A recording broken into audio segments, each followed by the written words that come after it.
Oh, hello. Do, do, do, do, do. How you doing, folks? We're back again this Thursday, and as the thumbnail said, we're gonna rip Thanksgiving a new one. We're gonna Yeah, give Thanksgiving what it deserves. it's been getting by for far too long unscathed. I heard this Yeah. podcast. A guy was saying they were talking about Thanksgiving, and this guy like, I've never heard anybody say this. He's like, I don't like Thanksgiving food. I think it's trash. And the other guy's like, what? It's trash. Trash, man. I don't like it. Fucking, you don't like any Thanksgiving food? This is a pretty big variety. I don't like any of it. It's fucking all nasty. Even the What does the salad? guy eat? Like, what does the guy eat? Like, I know. Kentucky Fried Chicken and McDonald's? Yeah, and by the way, folks, McDonald's is open on Thanksgiving, so thank God. Well, Hey, let's not, when you got to yeah. when you got to eat at your mother-in-law's for Thanksgiving, you're just pretending you're eating, and then when you get out of there, you just rush to the McDonald's and get a Big Mac.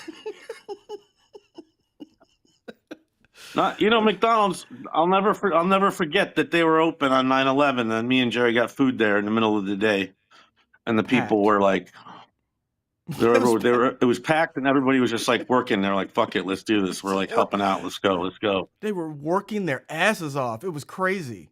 They were like, it was like a necessity. Like, gotta get these fucking Big Macs out. These people. Yeah, it was like a state emergency. You're like you guys, Everybody these saw people the need to towers eat go now. down and thought they better get in their last quarter pounder.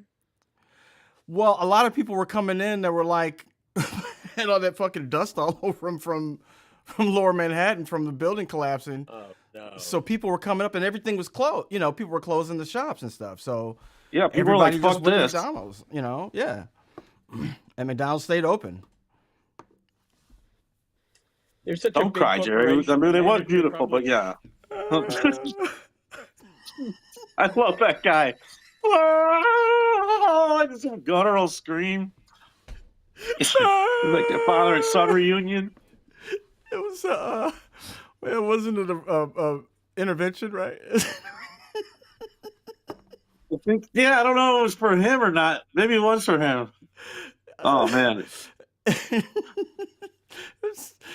You do the most heart-wrenching thing for your kid or whatever, and you get remembered forever for crying like an idiot. Are you pulling it up? I'm gonna look for it. Yeah. Nope. What happened? Who's the crier? We're looking for. It's kind of a meme now. Some guy crying? That's okay. It's okay to cry these days. It's all right. Let it out if you have Yeah. to. Yeah, it used to be looked down on. Especially Delaney, it must be cold in New York. It's cold here. because of the hat. Yeah. It is. It's getting chilly. Yeah, you don't wear this hat in the summer. No. Not even as a fashion. Maybe Timothy Chalamet might wear a hat like this in the summer, but nobody else. He might. Affectations.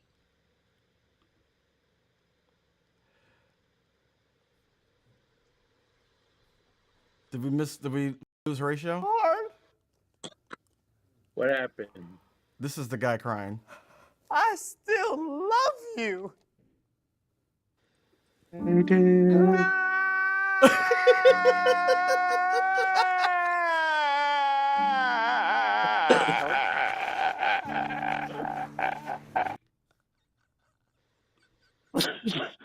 Whoa.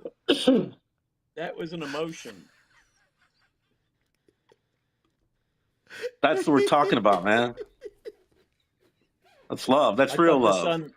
I thought the sun overreacted, but I was wrong. Yeah, it's good because it Well, he's starts out feeling like, his oh, feelings. what are we getting here? Oh. And he's, it's a little Sometimes- delayed. Yeah, what was before the he beep does it. about? It was a little delayed. Sometimes you want to bawl like a baby, slowly. You got to build to it. Yeah. There's also that. There's also the guy, the homeless guy that became who was the announcer guy that became homeless and then became unhomeless and then became homeless again. Oh, I love that guy. I love that whole Go story find to do with me! Remember that the guy? voice, with the golden radio voice. Yeah, the super voice. Yeah, he had a super great announcer voice. Well, he got discovered by some. He was like on the street, like with a sign, and he was talking, and a car passed by, and he was like, "Oh, I have this golden voice," and this dude was like, "Whoa, that's crazy!" And he was recording on his phone, and then somehow he got discovered from that, and then he got like some voiceover work, and then he took his money. Yeah. He took his money, and I remember there was an intervention with him on Dr. Phil because he immediately started doing crack again with his. Yeah. I used to say, like, what did they think? Like, you're just gonna give that dude just hand him over money? Like, he needs time to reacclimate himself to society. Like, he's a week from negotiating with pigeons and shit. You can't hand a junkie $10,000 and like, here you go, man, go find an apartment. All right. He was on Dr. Phil. They had an intervention on him with his family. He's like a dick with his family, an asshole. Fuck you. Why don't you go fuck yourselves? See how he is, Dr. Phil? Started urinating in family functions. Fuck you, mama. I'm rich. I heard that after he told his family to go fuck themselves, he went. He did the signature cry. He did that when he checked his bank account.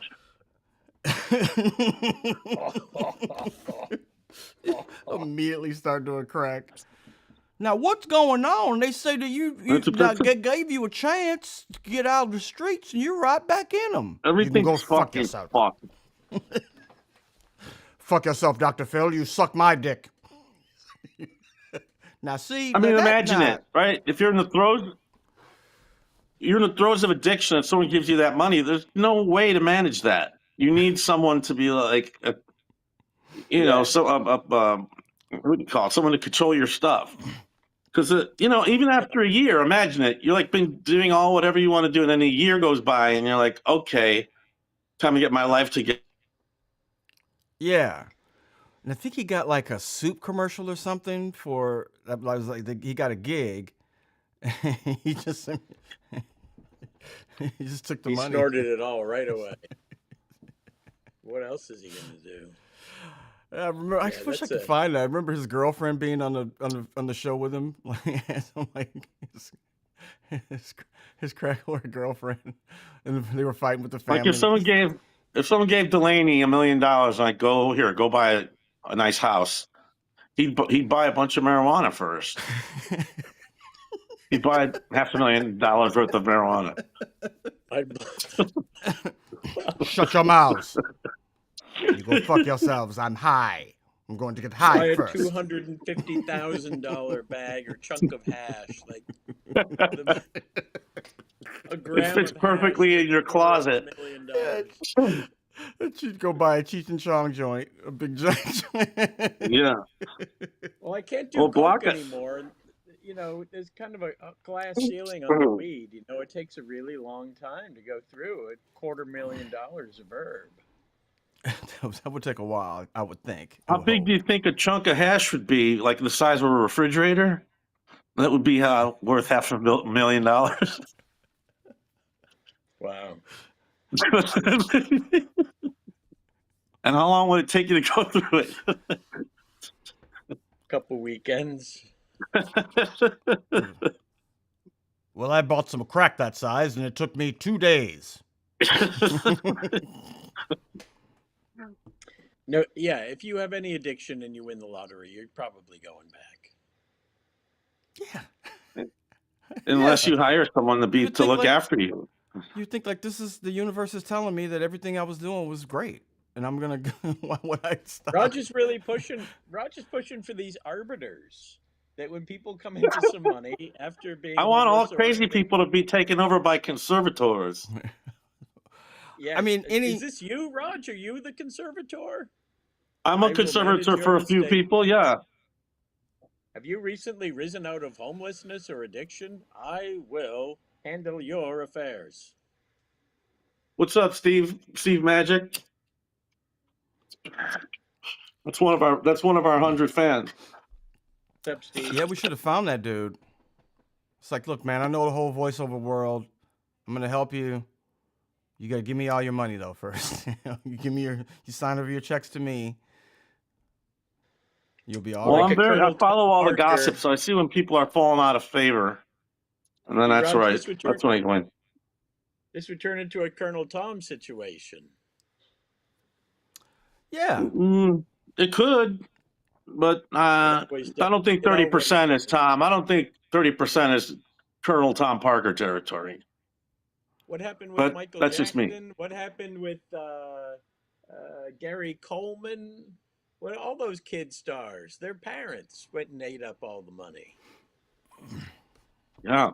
Well, that's why they had that Jackie Coogan law.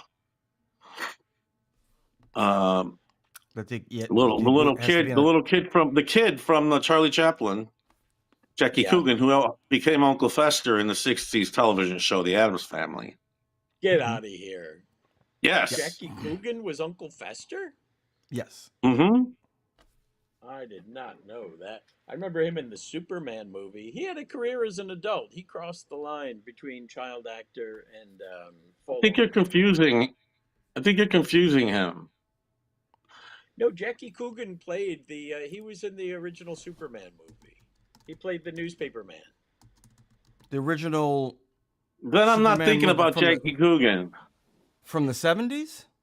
Jackie Coogan, who played Uncle Fester in the Addams Family. Jackie Coogan. Okay. So you're thinking of another Jackie. You're thinking of Jackie Cooper, I think. Jackie Cooper. And Jackie he Cooper, was in Little Rascals. He was in our gang, yeah. I'm thinking of Jackie Cooper. Jackie Coogan also was a child actor too. He was the kid and he was the kid in Charlie Chaplin the Kid. Oh, yep. I thought they were the same person. Well, we figured it out. We figured it out. And I hope the audience likes that. I think they love going on that ride with us. Should go on that ride more often. Wait, wasn't Jackie Cooper in High Noon? Jackie Cooper. All right, enough already. I think so. Yeah. All right, already. He was one of those guys who didn't have to act. He didn't do anything. You know, he just had a funny face. Let the wardrobe do the talking. Yeah, because of his. I love it that people, if we figured that out now, that all these actors that were like, you know what? Why don't we take all these lines out and just have me come in and look? You know, like Steve McQueen was like, hey, he just didn't want to say shit. He was lazy. Yeah. And he figured out like, oh, this is just as good if I just come in and stare than if I had a bunch of lines. Fuck that. That's why it's the bad guy or the boss. Cool the bad guy or the boss always lays out the, all the information, the exposition. He's usually the better actor. And then, he has to remember the 2 pages of fucking bullshit science, Yeah. Yes, You're going to take the hydrogenator and put it into the atom fluxer. I've just recently gone through that as being the bad guy. I'm like, oh, I have to learn the whole plot, and not only that, it's not dialogue. You're on the couch. And then when Chester walked in, you were afraid. It's monologue you found out you were wrong. You can't cut in between it. It's like, no, it's a whole monologue. So you gotta remember it. You can't like cut in between it and like, oh, I remember half of this, and then they'll cut to another. No, it's only me. So you gotta like say the whole plan, full evil plan. And then they're like, you know what? Let's cut the and that little thing. I'm like, nah, man, I remembered this as a fucking speech, like theater. So it's gonna be this or nothing. Right? Yeah. Sorry. It took too long to get here. Yeah, you want to cut to and do a go little back taste now. and yeah, no, no, sorry, buddy. This is theater now. Jerry, you love to fight back. Jerry's always fighting back when he gets No, I'm when he not fighting back. That's what I say in my mind. What's happening is Oh, so I'm just not getting the lines right. But in my mind, I'm going, sorry, just not gonna happen because can't do it. Yeah, no, I stopped fighting. Really a few years ago when I figured out that it's a part of like a fight or flight reflex. Like if I'm nervous or anxious when I'm acting and I'm always angry, it's probably not the people around me. It's probably my own nerves and I'm trying to calm myself. So I'm probably anxious. So I should probably just, as a baseline, not fight anybody. You know, so it's going to take a lot for me to be like, what the fuck, man? You know, yeah. because I know that that's my like my go-to is I'm probably gonna be angry. Like I fought the security guard going in. That used to be the big things. Why do I keep getting in fights with the security guard going in these places? just getting through the door. He's like, can I please see your ID? What the Oh, fuck? yeah. Why, man? Come on. Gotta fucking jump You want through to see my hoops birth already? certificate, motherfucker? I'm not your fucking show pony. Don't put funny shirts on me.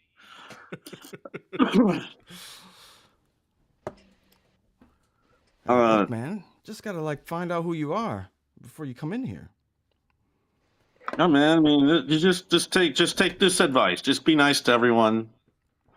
You know, you're not showing anyone that you're more creative or that you care more about the project. No. There's ways to insert what you're thinking into stuff without being a dick. Yeah, that's the Right? problem is Yeah. that I think, and I came to realize it about myself, is that when that happens with people, and it could be really good people, creative people and stuff who just like dicks to work around, is usually because they're anxious, you know, and if you just dealt with that, then you probably wouldn't have to be, you know, so mean to everybody around you.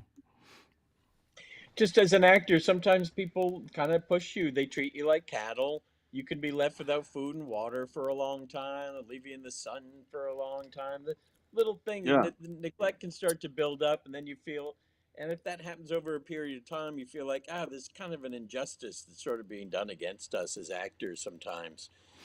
It took me a long time to learn to speak up on sets because I was just so thankful that I was being on a set, and I thought, I don't want to be the squeaky wheel, you know? But you do have to speak up for yourself at a certain point. Well, you get treated like a child. That's the biggest thing, I think, is being an actor, because so many actors are like children, but you get really treated like a child. And it used to get on my nerves. I'd be like, all right, you know, I can get my own food. I can, but it's like also you get picked up and you get taken places. Like you don't even walk to set. Like you get take a van 2 blocks or a block to a set, you know. But that's also so that they can figure out where you are, because actors tend to fucking wander away and Yeah. I remember my first movie, Santa Claus one, Miracle on 34th Street. I remember the first day being there, and it was raining, and he took me into the building, and someone with an umbrella took me to the building, and I'm like, oh my God. This is like my first real job, you know, like there'd been a few extra things before, but this is the first real one where I had lines. mm-hmm. I was like, this is the treatment. You know, I'm embarrassed too. You're like, I can do it. But then you're like, no, let me do it. Yeah, And that was my first job. So you get like, look, I know everyone's making $1 billion, but can you think about my time? Like, that's the least of our concern right now. Yeah. I'm trying to like get this $1 million bullshit off the ground. You got to figure it out, man. You know? Yeah. I did so many movies before I ever got a note. I'm like, oh yeah, and the director will talk to us and we'll get note. Like, no one ever talked to me or gave me any notes or corrections on anything. It's totally on you. That's college. Yeah, That's in college and in the amateurs where you get notes. In the pros, everybody just shows up and does their stuff. Yeah, I that's forget. even. Unless you got a crazy take or something on it, they're gonna let you. You're gonna be able to do theirs and then yours, I guess. Right? Usually, yeah. You usually get one of yours, and then it sucks, and they're like, "Okay, let's move on." Yeah. I'll get corrections sometimes, but not anything I would call like actually like working it out with the director or talking about the character. None of that stuff. Yeah, it tends not to Yeah, happen that much. it's limited. If It's you don't have limited. time, you really don't have time for that. Or need. You're supposed to prepare on your own. If they need you to do Well, think something, about it. Think about if you're directing something, a movie, theater, or something else. But if you're directing a movie, you don't want someone who's like really funny, creative, but doesn't have the lines and won't have them.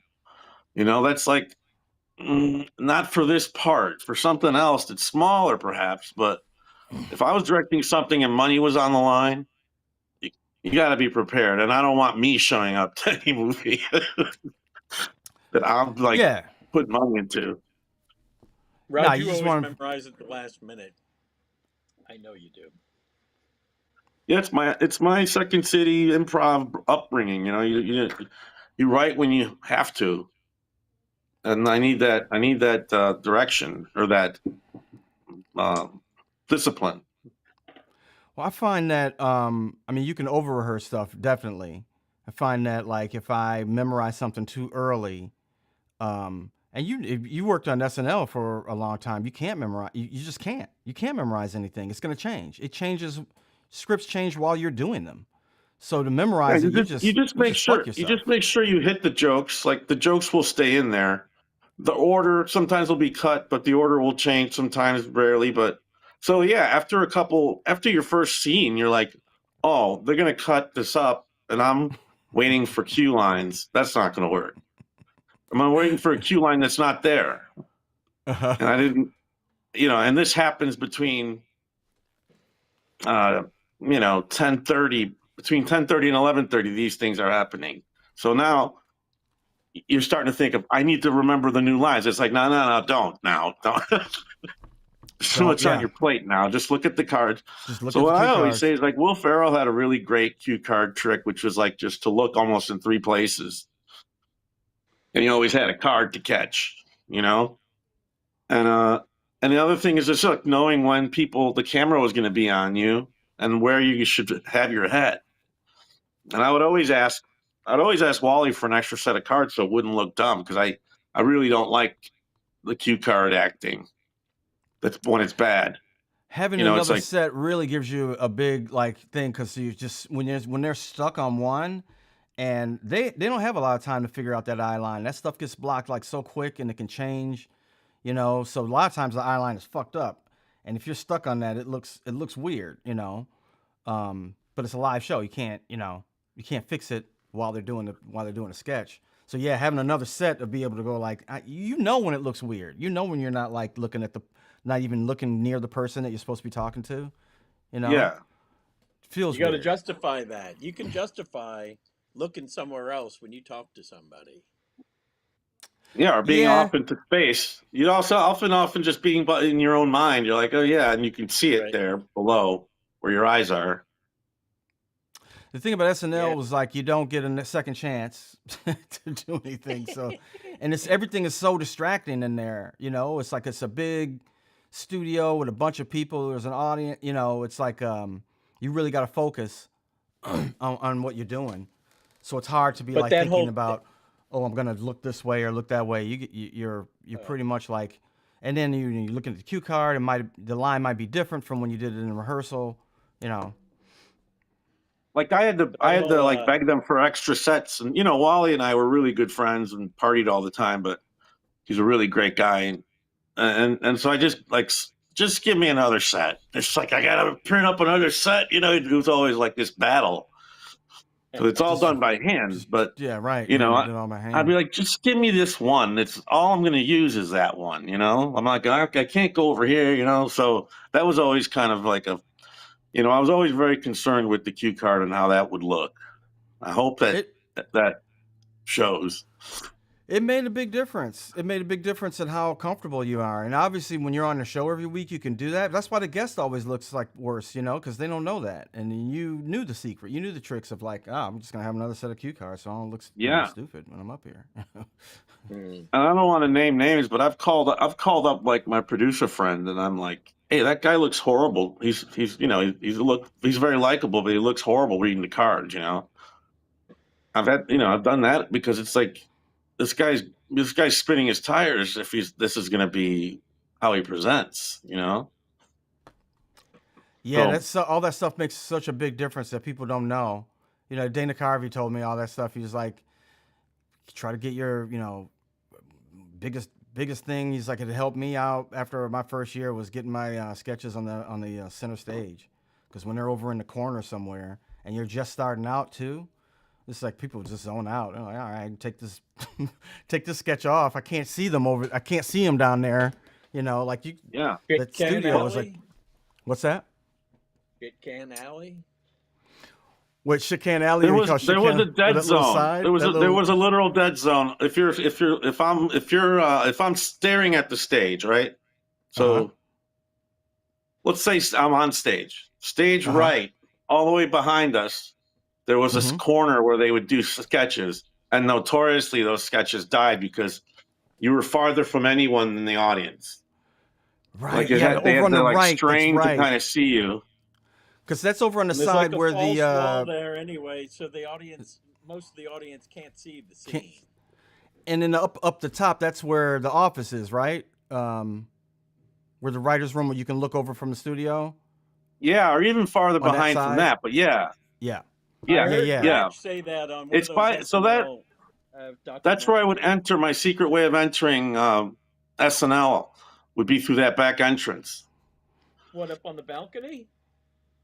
No, behind stage. No, there was behind a stage, where over on the that right. dead zone little space where they did sketches. There was an emergency door, and it was Okay. usually just like taped up and open for all the crew. You would use I it. think I did almost every one of my sketches over in that fucking place, over there. Oh, Because that was God. over where the there's no balcony, right? Where there's no audience No, balcony. there's no audience there. No, it's the wall. There's nothing over there. Yep. Because on It's the other wall, and side, behind the wall, it's like writers, and above the wall, it's like that's the right. That where you Lawrence guys party did rap rooms up stream? there. Yes. So yeah, every sketch I had was over there. Everything that I did. I can't think of any. I did a couple of them over on the other side.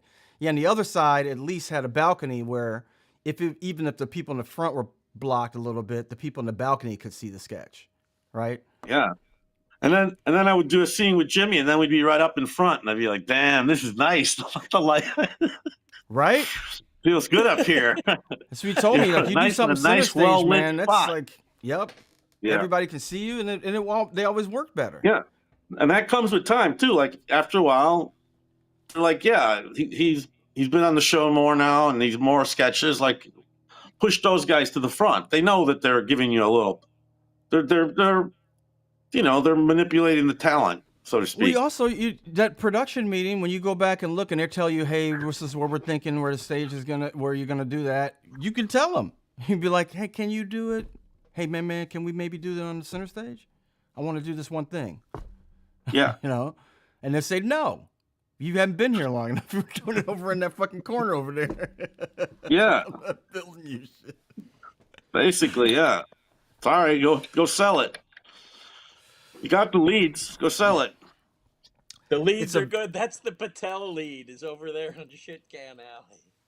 Yeah. So Lamp Boo says he went there in 2000, which is when I was there, and it was a lot smaller than he thought it would be. And it's a very small studio, even as far as studios go. I've never been in a studio that small since. Like they're all Well, a live every audience studio's studio. bigger. A live audience studio, yes, they're all bigger. It than was that. built for listening, not watching. It's a radio studio, right? Yeah, it was built for Radio was music. an orchestra. So big, like a Explicitly big, for music. expansive, like studio to record all these instruments. Mm-hmm. Who was it? Stravinsky? Whose place was it? Toscanini. Toscanini. Stravinsky. Those front Toscanini's Tuscany. garden. I'd like to be in Toscanini's garden on the 11th. On the 11th floor. Tom Davis would fuck girls up there. I wouldn't do anything, maybe smoke. He would bring in. He would come in and do the show every once a year to keep his insurance, and he Who? would Yeah, bring something in like that. Davis? Tom Davis. Yeah, Yeah. Oh, that's great. he was around a lot because he had a place upstate, so he would come in a lot, hang out. But yeah, he would work Hudson. once a year. Yeah, he had a house in Hudson, New York, which is Hudson. far. Yeah, I mean, it's to me, I guess it's in New York, so It's a few it's hours upstate. from New York. Nobody wants to drive a few hours to work and back. I do There it. was a great Yeah. sketch where Tom Davis is like they discovered Tom Davis living under the bleachers or something. And he's doing Saturday Night And Live it with died. rats, and it's like Saturday Night Live. Yeah, it died so It's bad. like, oh no, poor Tom Davis. It was like there was an old vault on stage. I mean, it was probably Tom Hanks or somebody goes over to the vault and opens it. Yeah, he got Tom Davis in there staging his own Saturday Night Live. He was doing a little Mary Catherine because he could hear all the sketches. So he was staging a little Mary Catherine Gallagher sketch with rats. Yeah, it's amazing. That must show have really killed had it some spots of famous. brilliance. Yeah, no, that one didn't go over well. I think because nobody remember. No one knew who Tom No, I Davis think it did was. go over well. Maybe I remember it more from the read through, but no, I thought it did go well. It was okay. It didn't kill. Yeah, it was definitely more for the band, but still, when I those loved things it. get on, those are my favorite. Yes, for the band. Yeah, there were a few of those things that, like, you guys as the cast, the cast, like, sketches that they really were memorable that people just didn't even think about, like the donkeys. When I got there, everybody would like watch this tape of the sketches they did. They were all on donkeys. They did a political talk show.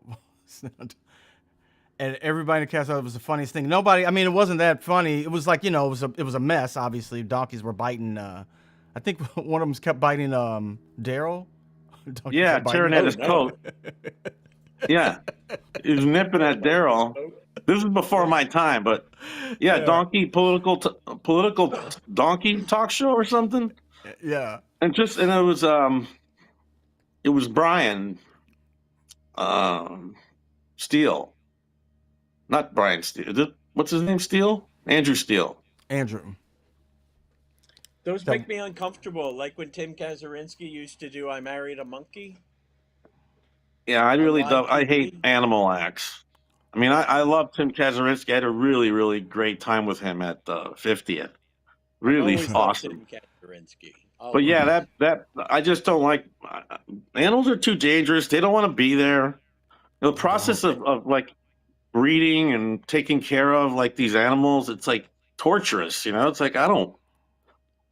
And the people that do it are not like zoologists. They're just people. Hell no, dirty they're people who have a lion in their basement. Yeah, they're like Brian Fellows, insane. They're all Brian Fellows. I think maybe that's where they got camera. Brian Fellows, is that all the people that worked with animals are insane. The dog always looks at the camera and the cameraman. He's looking at all the crew. Go, what's that? What are we doing next? What's happening? What's my next order? If you can do overnight shipping, I can get you an orangutan. It's like, fucking A, man. You guys want an orangutan? No, a monkey would be fine, I guess. I don't know if you want orangutan, I can get it. I can get one. But God, it's a lot of money to ship it.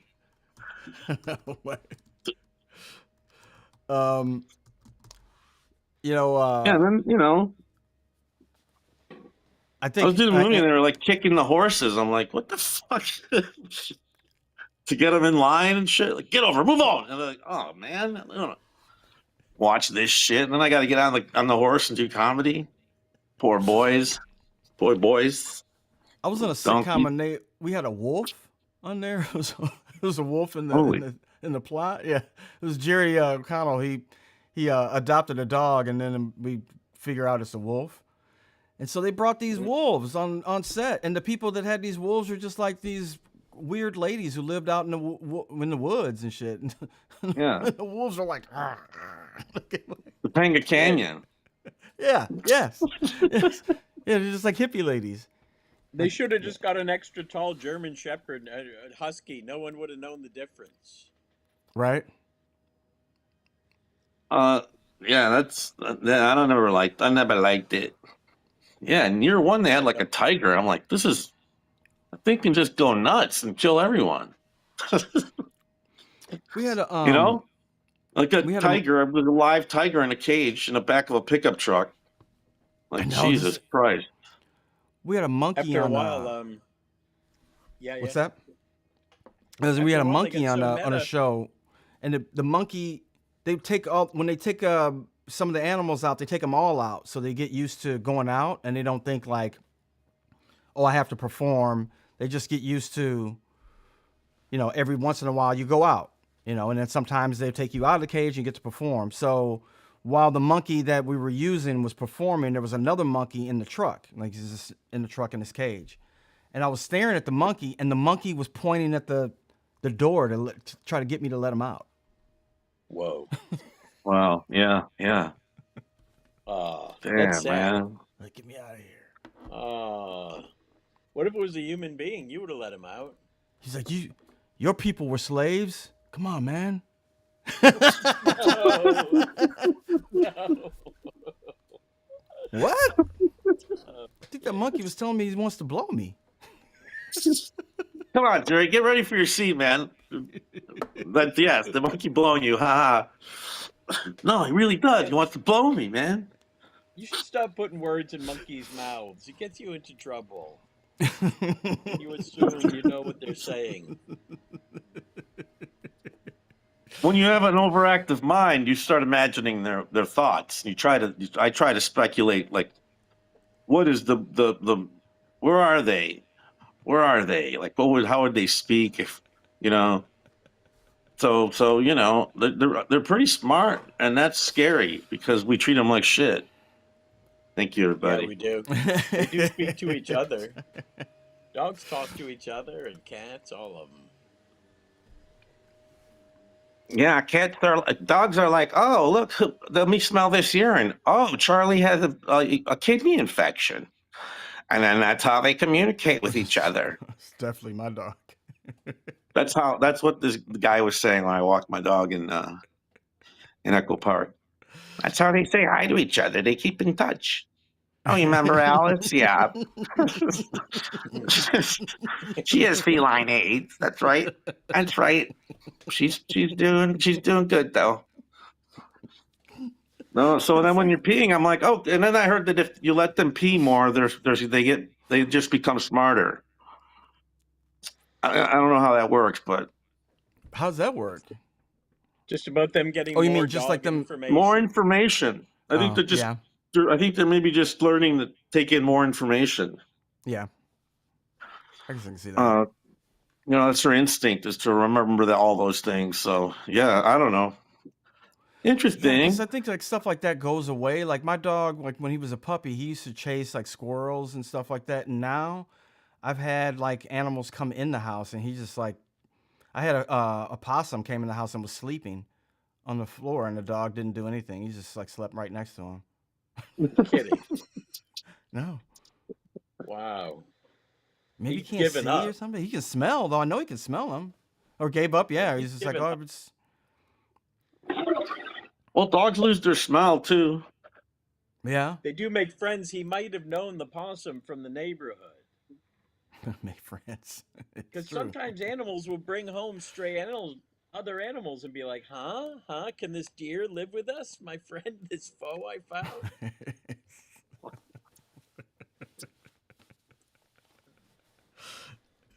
Our friend Jay used to have cats like that. He had like one cat, and then we'd come home and there'd be like 5 cats in the house.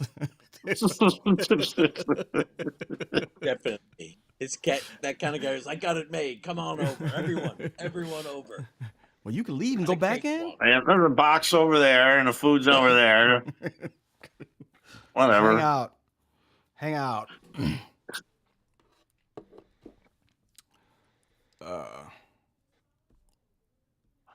Do you have So any, what's the any big news questions in the from the 7 people? Everybody just seems to be really up on Delaney's hat. Really, everybody really enjoys it. Yeah, Everybody Brian likes loves it. the Kelly hat. says, nice Says hat, Delaney. cute. People have been saying it's cute. Sometimes you start wearing the hat one day, and then the hair has gotten to a point where I just can't take the hat off now.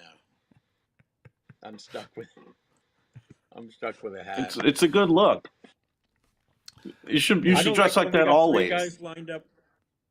I don't like when there's 3 guys wearing baseball caps. We don't need that. Jerry's not wearing a cap. But we don't need to No, look not like today. the flipping truck driver cap brigade. Maybe I should just get a funnier hat. You got such nice hair too, man. You should feel good about that. You know, you get to this age, like I've been balding for 10 years, and it just look ridiculous. Oh, I'm balding. I've been balding too, but I guess the front is still all right. There you go. And I got Apocalypse Now lighting going. You do. Like, Yeah, you horror. got really a lot Yeah, of Carl you Kurtz do. going on there. Rod, you need to start eating some seeds, and be like, there was a man, and it was like a shot. It hit But me I like said a shot. the dog sniffing Diamond. pee on realty signs to evaluate the median price in the neighborhood. That's the monologue That's the you thing. should do as Brando in that lighting.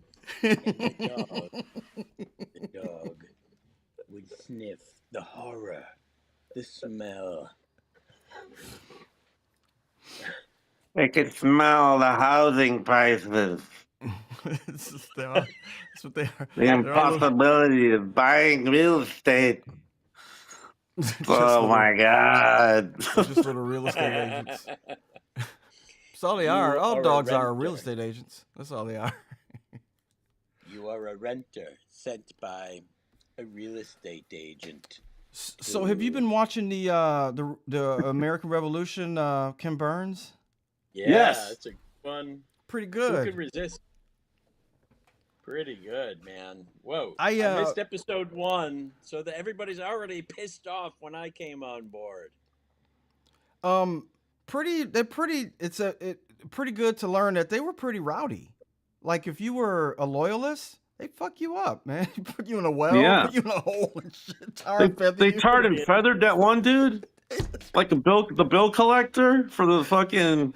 They're like They tarred and feathered the guy, and you think about really tarring and being really tarred and feathered, like like burn the the skin insane cruelty of the No, tar bro. part. Maybe I not know. the feathers so much. Being hot Feathers is tar just- poured on you. off. No, the feathers are bad too because it's stuck in your skin. You have to pull those out.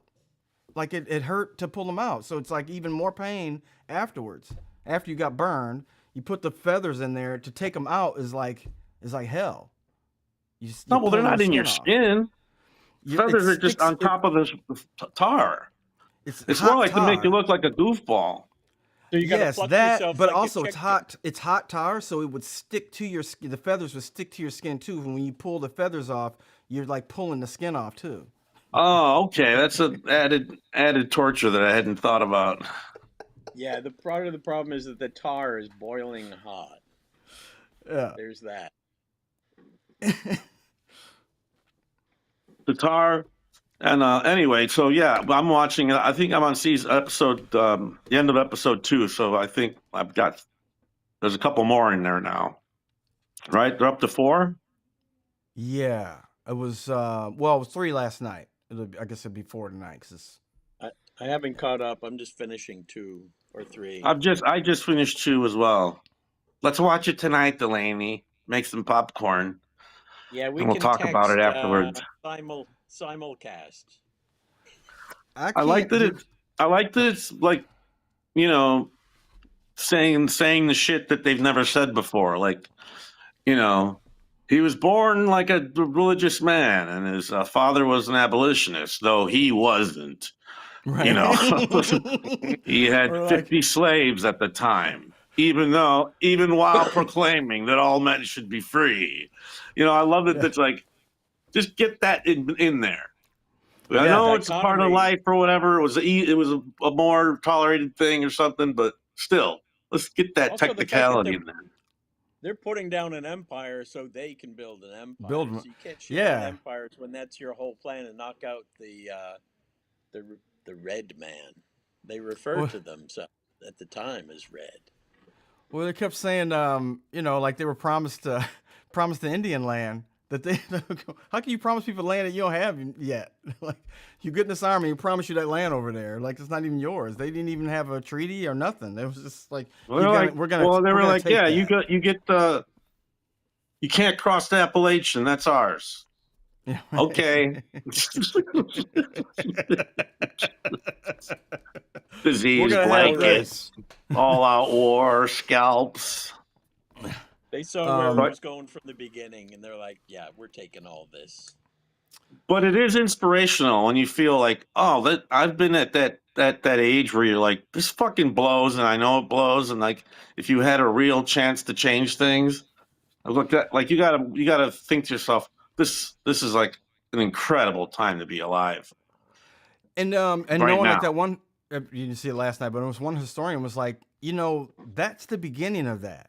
The American Revolution is the beginning of people going like, fuck this. Like before that, people didn't do Yeah, that. right. You That's know, right. or it's, at least if they did it, it didn't work. It didn't work out. Like there were slave revolts or all this stuff like that, but it got No, crushed. people like British subjects were subjects. They considered royalty to be on a different class of a different strata. They were placed there by God. They're almost a messenger of God. The crown of a king used to be a sun, and it was the rays of a sun. Only later, it took time for the rays of that sun to be Since you pointed get just put upward. up, That's uh why a crown points up because it would impale people or like poke your wife, his wife in the eye. And so a crown represents the sun because the king is the center of the universe. He is the Godhead. He is to be worshipped like a god. He's a funnel to God. And this is before popes. They had kings. And of course, if you go way back in time, they were the bullies and the greedy and the most brutal, and then they became the money lenders. What might was right? Well, might is right. If you were the strongest and you could knock the other guy Yeah, off the throne, then you were king shit. and But then royalty started. you make the smart guy your sidekick, and together you rise But up. then it got deeper than that. It went beyond might is right. Once you get religion into the mix, and every Oh, culture is going to fuck insist that! on getting religion Not involved. this again. That's why the United States was different. I mean, they were theists. They didn't take the Bible literally. They didn't think that it should apply in politics as it stands right now. And that was that was why it worked. Well, the Quakers, the first, I mean, not the Quakers, the Pilgrims, the first ones who came here, they came so that they could oppress and punish and pillory and do whatever they wanted to non-pious people. They really wanted to worship and worship hard the way they wanted to the exclusion of all others, all other gods, and anyone who didn't want to do it. Woe to them. What, you don't want to go to go to a new place and get put in stocks and shit and get stuff thrown at your face? We want to do Hey that. man, It's what we want to do. They didn't make it. someone's The got to first be the settlers town fool. failed. I know, but I just came from. I'd also want an opportunity to begin again. Nope. Fucking pervert Larry's looking at butts again. We got to put him in the fucking stocks and Put him in the stockade. throw tomatoes at him. Yeah, they're the ones who left England because they wanted to persecute the shit out of people and they couldn't do it properly. They couldn't judge and punish everybody the way they wanted to. They needed a new land. But those first pilgrims who came here, they all died out. They didn't make it. It was a different batch that made it. Yeah, so I tried to tell my son. He's like, well, are the founding fathers like they were the descendants of the Pilgrims? It's like no, their descendants just kind of died out. There's a few of them, but the founding fathers were all people that came out. Their ancestors were people that came after them. It's, you know. Yeah. And you needed that generational separation for them to be the ones to finally go, hey, enough's enough. Like their parents were still very loyal. Some of them had lived in England, so they grew up with that. So they were very, very loyal.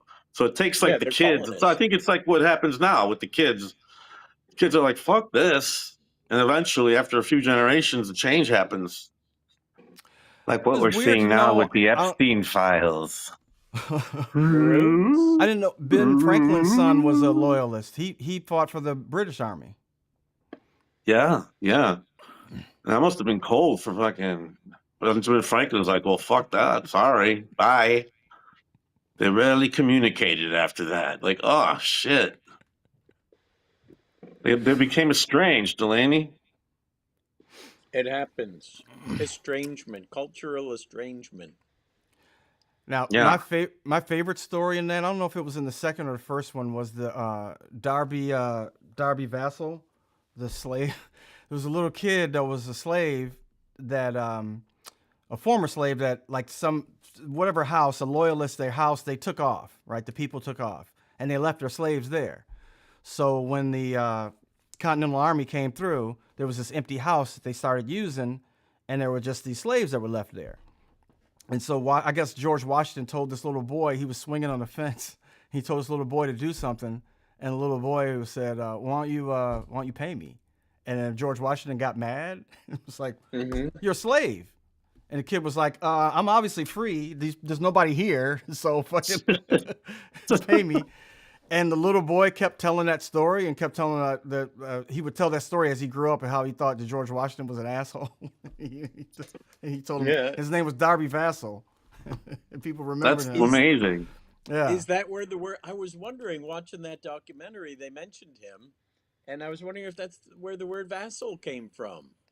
No, I don't. No, vassal is a word that's old English word, but that was his name. Yeah, Darby Vassal. I don't know if That's he was ironic called that that. that was his name, because that's a synonym for someone who's kind of in servitude. In servitude, yeah. And that may have been the family name because they put him in servitude. I don't know, but no, he wasn't, because the family would have had the name Oh, of the that's a family. coincidence. I thought maybe that's where it came from, because like that's the word. My name is Mud. That's where that came from. Actually, it might be. It might be because the people that lived in the house had a different name. Wasn't Mud the name of the doctor that treated John Wilkes Booth? Yeah. Yeah, And then he got his killed. name, and then after that, people would say, "Oh, my name is Mud." My name is Mud. Yeah, he got Took a Hippocratic oath, you know what I mean? he got Well, killed for doing that, for taking care Sometimes of in Booth. America, you get punished for doing the right thing. Everywhere you get punished. Well, he didn't do the right thing. I mean, he took care of an assassin. I think the idea was that he knew that he had assassinated Lincoln. Yeah, I don't think he was a part of it, but he probably was like a loyalist to the South, right? He was like a Confederate. Like yeah. they were friends. If somehow he knew to go there, right? It wasn't just like he pulled up into a stranger's house. Yeah. Right? Yeah, I think he knew to go to his. He went to him for a reason. Like He knew broke his that he ankle on that crazy stage dive. Yeah. Thought he was Prince. He decided Only to Prince go can over do the that top. shit. He went too dramatic on it, thinking he could make that leap from the stage, and that was his downfall. Besides, Yeah, he should have just left the way he went in. right? He should have just waved, "How you like me now?" and then left. And that's it. He wanted to Get on in your his horse big and get the hell line. out. He wanted to leap on the stage and get his big dramatic line, "Death to Tyrants," and he blew it. Yeah, he blew it. He went too far in the staging. I've been What's the watching name that of the play, Garfield. Delaney, that they were watching that night? Our Is it American Cousin. trivia? American Cousin. And there's more Jerry, to it, what is right? it? My American Cousin, is that it? Our American Cousin. Our. Yeah. They say it's a pretty boring play. It was exciting Well, that night. now when they redo it, they include the assassination. Yeah. Actually, And it just people goes from this French farce into like the drama. people back then thought it was a part of the play. They were just like, "Oh, That's What's this much. now? Yeah. So, and that was the first time in American theater that we saw an actual member of the audience come down onto the stage out from the audience. An unpleasant circumstance, but still theatrically historical. Yeah, first time someone did like a voice in the crowd kind of thing. Yeah, and then people started doing that, and then Willie Wazoo and his gang of cut-ups started doing it too. Actually, they used to do that stuff in the English theater all the time. Spill over, they have their act like spill over. Well, yeah, from one- famously Shakespeare. Shakespeare. Famously Shakespeare Shakespeare? would use the guy in the crowd, right? Oh yeah, Shakespeare loved his audience plants. there's a Mr. Everybody There's a knows Mr. that. Show Lot of sketch movie that they never got to do that had a really funny reenactment sketch in it. It was a Western world reenacted. So you go to this Western reenactment world, and the actors start fighting, and they're like, "You have a fucking real gun there?" It's like, "Yeah, it's a fucking real gun, man. I'm sick of your shit." And they start fighting and they shoot, and then they're like, "Yay!" And people are like, it's a Western reenactment, a reenactment of a reenactment. But are they fighting? No, it's a show. I love a good reenactment because a reenactment is a parody of life. It's a parody of something that really happened.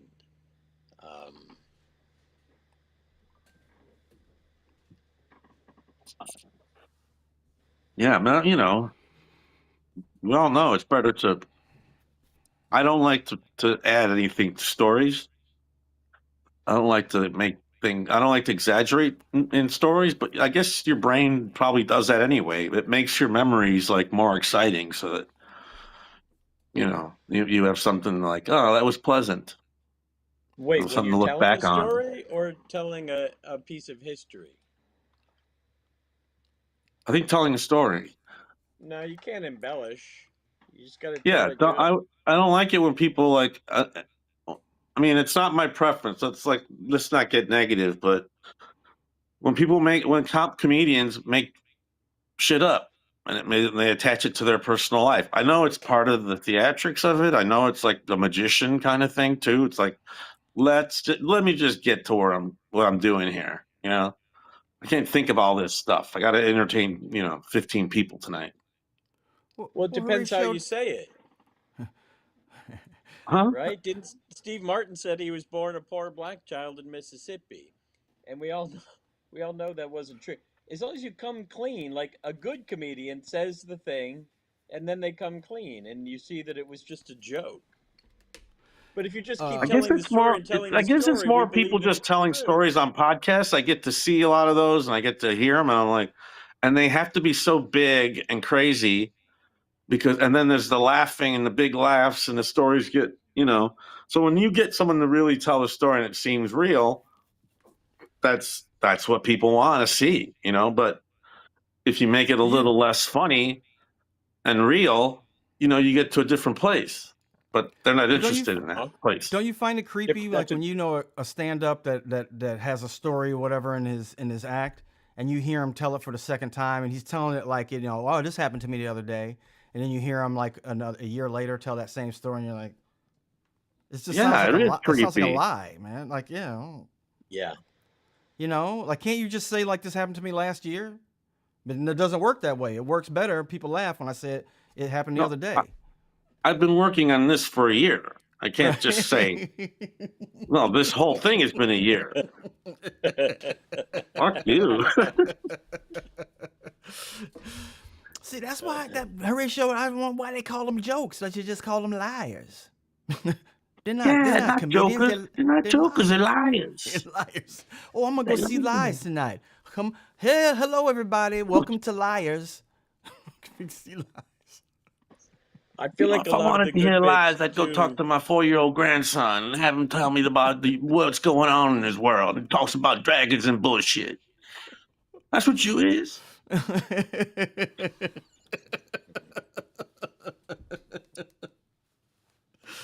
Lies. You know who's really funny though is that guy. He does the. Don't say Sebastian Oh, Maniscalco. no. Did you see SNL? They did Yeah, it was the pretty funny. Latino kid did a bit. It was pretty That was- good. I thought it was Pretty pretty good funny. bit. Yeah. I liked it. Yeah. Yeah, Yeah, it's do not more of not that. easy to sell that. You know, it's great. You did a great job. I said more of that too, because like the guy, I mean, Sebastian, he's not like a household name, but he's famous enough for you to like take a shit on in a sketch, Yeah, I wondered if he was like, "Hey, I made it." You know what I mean? I mean, the I dude is wonder if he. he's pretty rich, so I would imagine that he would just like, oh, is that how people see me? I think it's another thing of arriving as a, as a narcissist comedian. It's probably like, oh, they're making fun of me now. That means it's like I'm big. Or probably to them it means, oh, it's the beginning of the end. They're making fun of me now. Well, have you ever had anybody do an impression of you, Uh, or have you seen it? not as a kind of a bit. Okay, People well here do. you. I've seen people do like the Christmas song. I mean, that's the only thing I could think of that was really like. I've seen people play me, but that's not really me. It's a song. Well, here you go. Jerry, you got one? I like to call this. This is Horatio at the the DMV. That's right, you guys. I think. You gotta just wait till my number gets called up. Well, like there's a couple of people that do impressions of Bill Maher, and I've seen him. He never like, and they're all of them are good, but he never likes any of them. I know. He's like that. I don't sound like that. I know. It's like, oh, you sound exactly like that. You're a Yeah, comedian. dude. You should be able to fucking see it. Right? It's a great impression, dude. It's Just fucking give it up. great.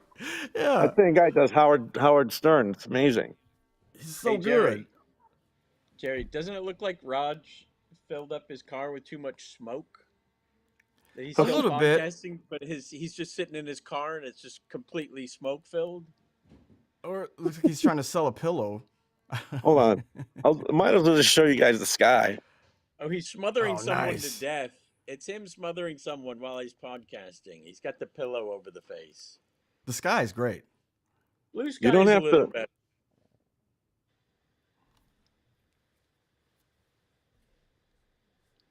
Dino Stamatopoulos. No, you didn't.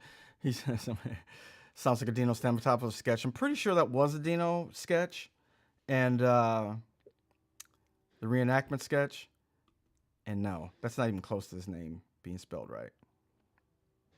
Lebedino sketch. When you got people like Dino going like, you know what, I'm kind of done with comedy. Going I can back kind of into tell the you where darkness. comedy is at. That depresses me when he posts stuff on Facebook like, I'm not, not working. Just the fact that he's not working and not interested in doing sketch in this day and age is a drag. Or any kind of comedy. I mean, he would be able to help out a lot, but there's just comedy is kind of dead. Yeah, I mean, I don't know. I think for everyone, it just a lot of showbiz has meant getting more money than normal people. So if you're gonna start paying people to be in a room with other comedians for fucking 50 hours a week or whatever they do, and you're making shit money, you're like, fuck this. I'm sure Dino's probably made into some nice money, and whatever he's getting a pension and whatever he's doing. He's like, I don't need to fucking go in there and just like try to kiss ass and get something on. Yeah, I mean, Well, he had his I own. definitely understand it.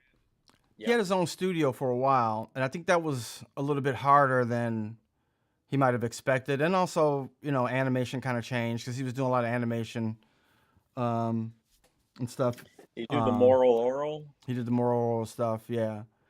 And he really just got into that, like doing his own thing. I think he got less into like going to. He definitely doesn't. I don't think want to like go work for somebody, because that was what he would do. He would just like work whenever he needed to. So he I mean, produced that show at his own these studio. He did, yeah. I think, yeah. And they were doing stuff. They were trying to produce stuff at Starburns for a while. I think that was just difficult, trying to keep a business going. That looks like you just poured rubbing alcohol in there. I hope you did.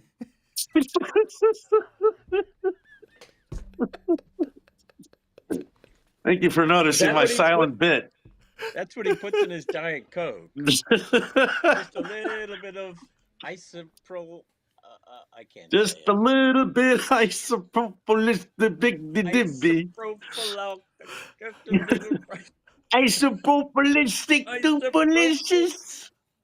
Pudding pops with just a little isopropyl alcohol.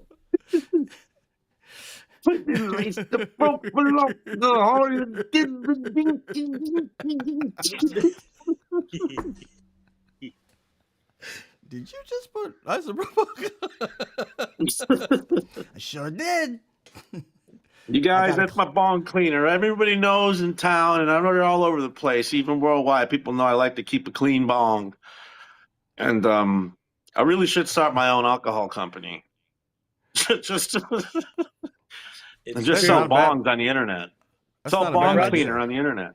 He likes to take care of his paraphernalia. He always has a day where he lays out a towel and he cleans everything with solution. Yeah, he's got the cleanest bongs around. If you are going to do that, you probably should do that. It's much better for your lungs if you clean that stuff. Right. You don't want dirty bong water. That's like when that bar guy goes into people's kitchens and busts them and be like, look at that oil. That's like motor oil. Who, John Tapper? What are you doing? Well, sometimes sometimes if there's too much stuff in the water, I'll clear it out and I'll put it in this thing. And one time I misplaced it last week and I was like, oh, a little water. I was like, it's like a fucking Three Stooges bit. So like, I have tasted the bong water. Oh, it is just the worst. Yeah. Yeah, no, that's awful. There's just something that's really, I'm sure it's just the toxins that you're tasting right in your mouth. Like, this isn't, any animal on earth could understand that this is something you shouldn't be tasting. It does taste like poison. How about the taste of a bottom of a beer with a cigarette butt in it? Yeah. You ever got one of those? Same thing. Oh, I've had that. Probably had a whole 12-pack of that. Yeah.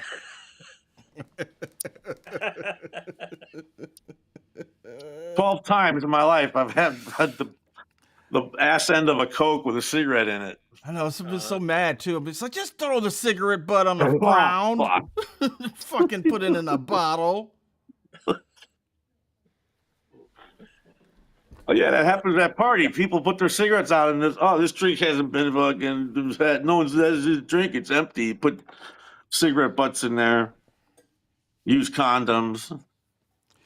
By the way, I think we may have talked about this before, but Horatio, if you ever want me to produce a show where you go in, if you're the John Tapper of dispensaries, if you want to do that, I'm game. Oh, like fix up dispensaries? Name? Yeah. Look at that! You got weed all over the floor. Is this? You got purple haze next to the sativa? You're all mixed up. You don't know if you got. No one's gonna buy these shirts. You got these shirts in the corner. No one's gonna want to buy that. You got these beautiful bongs. You can't even see them the whole time. You're behind you. What's the matter with you? Refund. It's unmarked. You sell this to a guy, he gets pulled over, he's going to jail. You're gonna put someone in jail. I like it that no matter how nice the restaurant is, he's gonna get a fight with them in that first whatever. You have first block. Yeah. Someone's gonna get fucked with. I don't know if it was that guy. I think it might have been that guy, but you remember that real pervy, fucked up karaoke spot in Yeah. the valley? Yes, it was him. What was it called? Dimples. Dimples. Dimples. Oh, Dimples. Or 20 to 1 dimps. We'd have to go to get our last drinks. It'd be like 20 to 1 dimps. So 20 to 1, you'd head over there. You get there at 21, so you have like an hour and whatever to drink more. So we'd leave the 2 o'clock bar and then go to 20 to 1 dimps. But anyway, what was I going to say about it? It was a bar It was rescue a bar went to rescue. them. Yeah. Bar rescue went there, and this guy was old timey. Like this guy's like Hollywood from like 50s Hollywood, old man, just black. Kind of always had a nice coif though. Always had kept himself right, nice. But he was like a real kind of pervy, just gangster kind of guy. And and so bar rescue went in there and they picked on the chef, and the chef had a heart attack, like a small heart attack, because he was so scared and he was so scared of getting abused, and he's just like his heart couldn't take it. It's like this, 63-year-old Mexican dude, like, I don't know, I try it. Like, I got fucking oil over here. You got rat feces and whatever else. And please, I don't know. Leave me alone, please. No. What's the matter with you? He probably had a panic attack. I'm probably exaggerating. Don't exaggerate. But he had something like Eddie was telling me, he had almost like a heart seizure of some kind, just from all the stress. This douchebag was laying on this guy. There's a couple Gordon Ramsay episodes where he pushes somebody a little far, and one of them, the guy just gets so overwhelmed that he just kind of he just kind of collapses because he fucked up so hard. He just blew. He realized that he just blew this kitchen and blew his career, and he just passes out. You passed out. Here's an idea for you guys. Another high idea, but it's a talk show. It's a Sherpa talk show, and it's almost at the peak of Mount Everest. And then every time you cut away and you come back, there's more dead bodies. So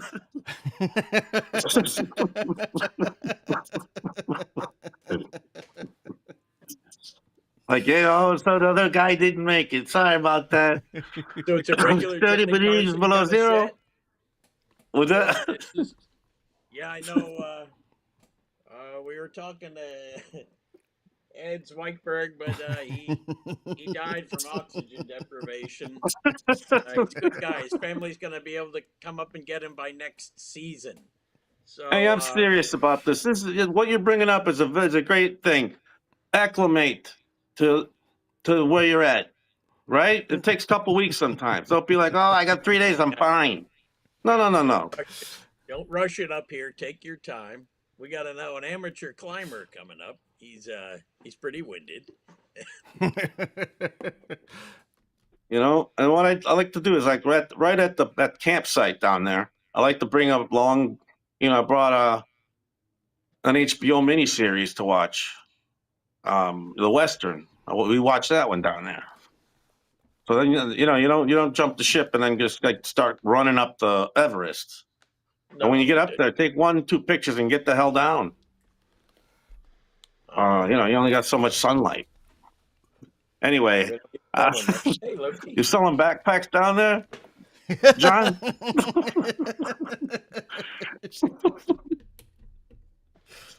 Come on, Oh no, bro. you lost the joint. He's spacing out again. I'm not spacing out. I'm trying to get my cat to jump up. No, he won't do it. You're gonna pass out. I found that bar rescue. If anybody wants to see it, it's season 4.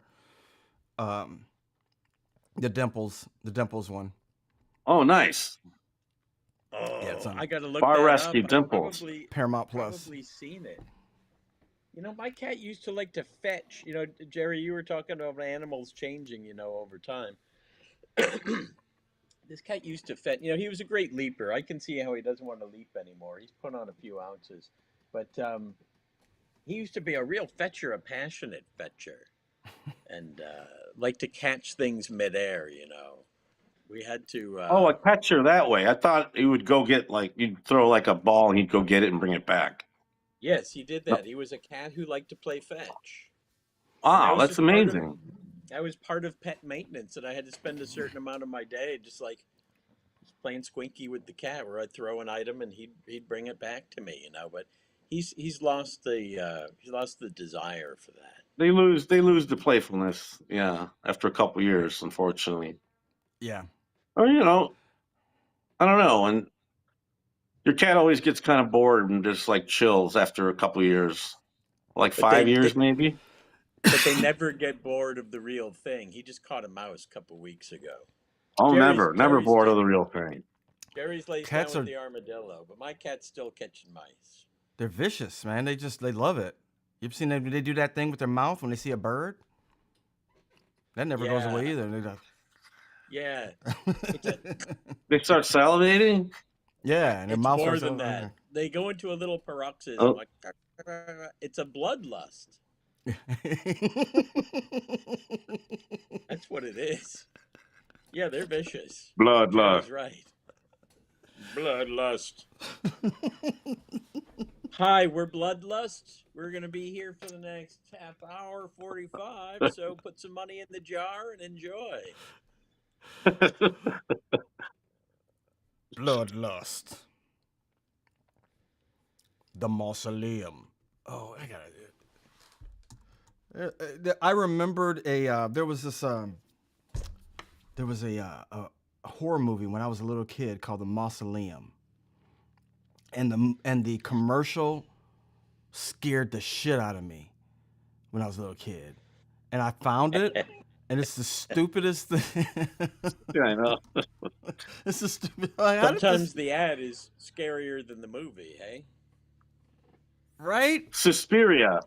Remember the Suspiria ad for that? Where it was like a lady talking, and then it turned around and it was a skeleton. You're like, oh, I used to have nightmares about that. It'd be like, The one that kind of scared me was having a Phantasm. good time. The pool's open, Charlie. Ah! You know what was That's a scary trailer? That's another scary trailer for people to look up. Suspiria. Magic.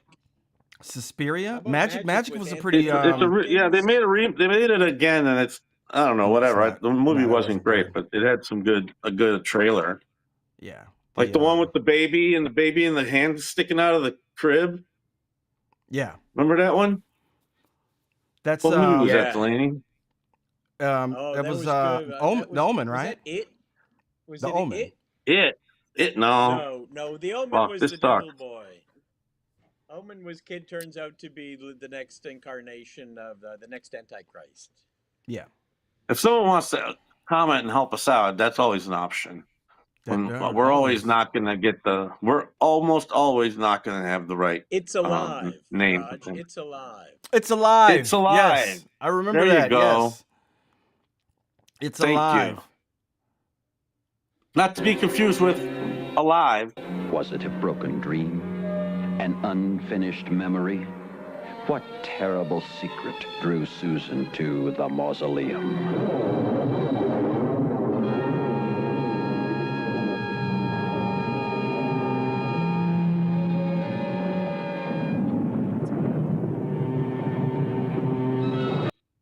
Fucking rats in there and shit.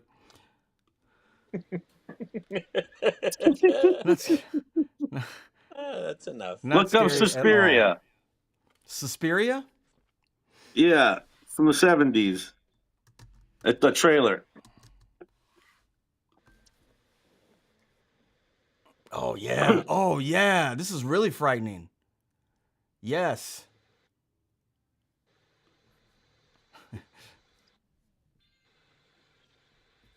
Oh shit. This turned out to be our Halloween Man. episode. Get the fuck out of here with this bullshit.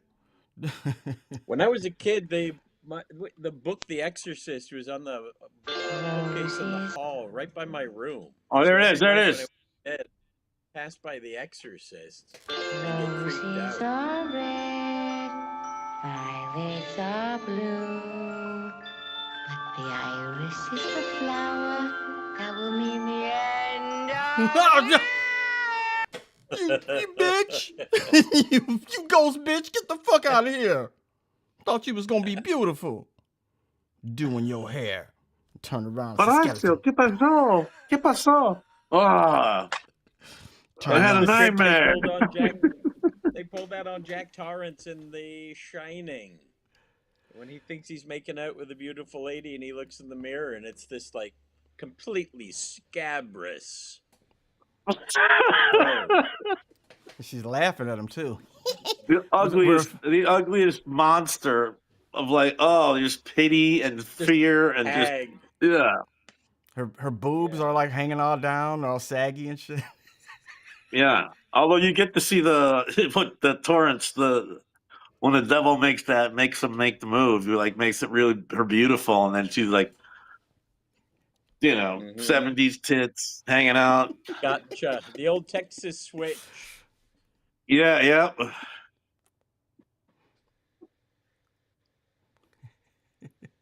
I learned that term Texas switch from Johnny Knoxville. When he got sent, all the other jackasses sent him to get his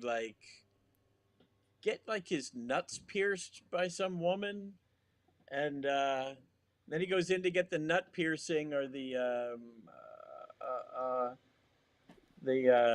high colonic. It was the lady's not there anymore. She left. Now it's a dude. Now it's some big burly Texan who's about to pierce his nuts or give him a colonoscopy, and he's like, "Oh man, this is a Texas switch." Yeah, they did a bit like that in the Man Show. Our friend of ours, Mark, was the person, but they in the Man Show they would do these things like somebody in the audience would win something like, oh, you get to win you get to have sex with a porn star, and this one they had a fake guy in the audience, and he won to get to have sex with a porn star. It was a male porn star, and it was our friend Mark. It's like he called me up. He's like, "Hey Only man, a creep would go for it anyway." He's like, they called me up to do this bit where I'm a fake audience member and I get fucked by this male porn star." I'm like, "Oh, that'd be fine, man. You should do it." And he got there and they were like, "You gotta take your pants down." He's like, "Really?" Take your pants down. Take your pants down. You're actually gonna get fucked. Jerry, it helps that you got the earphones in on this because you know the guy who said it's got the headset on. That's what gives you the authority. Your headset. Yeah. Pants off, man. What are you saying? Yeah, I'm talking. Okay, right. Yeah, sorry, man. Yeah, the pants off, have to go off.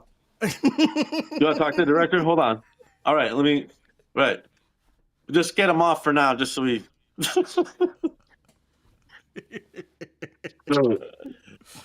What are you saying? It's got to go in the butt? Yeah, it's got to go in the butt, man. Sorry. All right. And he has to bump you. He has to bump you with his penis, and the penis has to be erect for it to be kind of funny. You're not going to really see it, and your asshole's not going to get penetrated, but he's got to hump you for 20 minutes. Huh? This is one of those times where the actor's got to stick up for himself. That's right.